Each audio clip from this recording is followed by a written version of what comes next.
What is going on YouTube? Disney Gaming 22 here with another review video. This time it's for Sonic Racing Crossworlds for PlayStation 5. Now this game is also available on PS4, Xbox One, Xbox Series X/S, PC, Nintendo Switch, and there will be a Nintendo Switch 2 version of Sonic Racing Crossworlds that will be releasing later in the year. Now, I have played this game pretty much a lot. Pretty much, like, even before launch, like the open network test, the closed network test that happened early in the year, and now the full game is here. I cannot wait to see what more this game has to offer. I've played a lot of it, and now I'm ready to share my thoughts on it. So, without further ado, here are my thoughts on Sonic Racing Crossworlds. I've spent countless hours drifting, boosting, and collecting rings across an outstanding set of tracks that celebrates Sonic's 34-year history. Minutes effortlessly turned into hours as I perfected my drifting technique, customized vehicles, chased optimal racing lines in time trials, and fought for the Grand Prix crown. What could have been just another pit stop in 2025's lineup of kart racers, instead, it hit the accelerator and never let me take my hands off the wheel. The standout feature is the brilliant Crossworlds mechanic, which keeps every race unpredictable and full of energy. At the end of the first lap, the player in first place drives through one of two travel rings to select the next course, instantly warping all racers to a new track. I love how a race can shift from the novel scenery of Metal Harbor to the prehistoric dinosaur jungle or the winding Dragon's Road in seconds. And sometimes the choice itself becomes randomized, keeping even the leader guessing. The third lap adds another twist by evolving the original course. For example, in Metal Harbor, the rocket launch pad you circle through early on blast by the final lap, leaving behind a half pipe for tricks and speed boost. Other tracks open up new water routes or add shortcut rings that warp you to alternate worlds for big advantages. Even without this mechanic, the base courses shine. At launch, there are 24 main tracks plus 15 that appear as mid-race Crossroads segments, with standouts like Coral Town. Frenzy modifiers occasionally mix things up too, spawning extra boost gates or granting massive drift boosts, adding variety without overwhelming the core experience.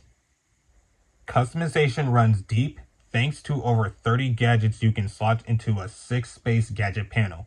Gadgets tweak stats, improves drifting, increase ring capacity, or grant exclusive items like the warp rings that teleport you onto an opponent to flatten them.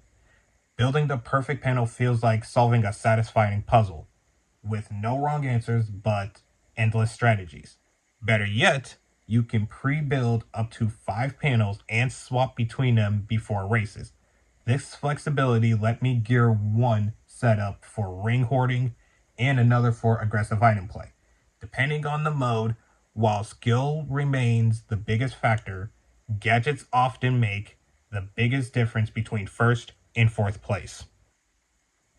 Grand Prix mode trims cups to 3 races and concludes with a finale featuring 1 lap from each track.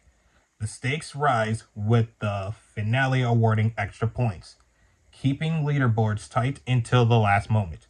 Each Grand Prix also assigns a random rival character who serves as a buffed CPU opponent.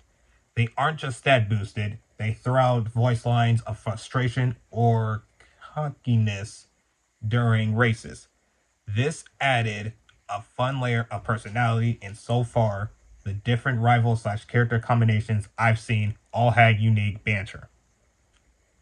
Race Park offers 6 rule sets and customizable matches for up to 12 players online or 4 locally.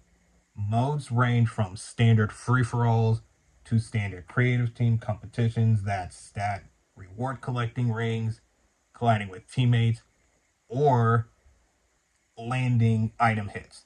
Taking on CPU rival items to unlock special vehicle adds extra incentive, while the ability to adjust roles, courses, items, and difficulty makes it a local multiplayer gem. Time trial mode became unexpectedly addictive.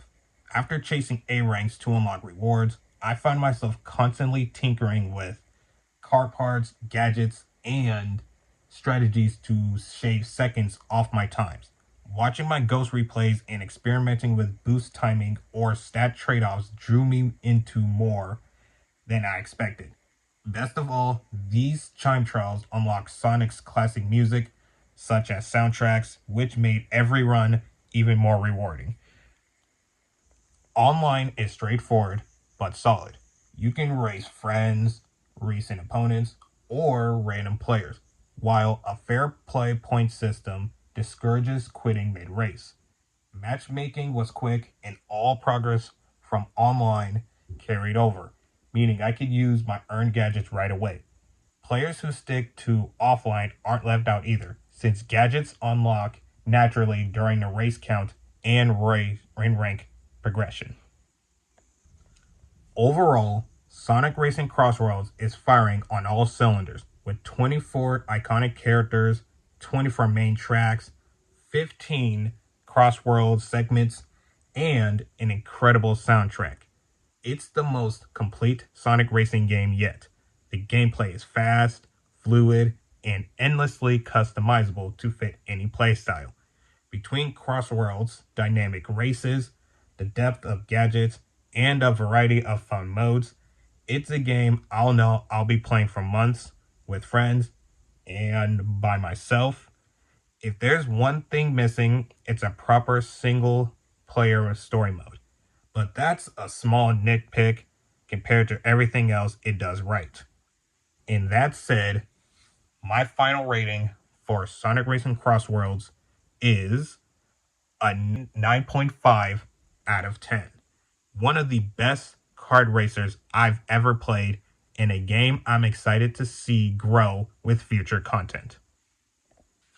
Alright, that is going to do it for this video. I want to say thank you guys for watching into the very end.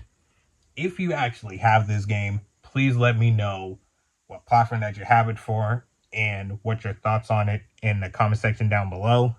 But please like, comment, and subscribe, as this helps my channel grow more and have more people watch more of my content. But again, thank you guys for watching. This is Disney Gaming 22, and I'm out of here.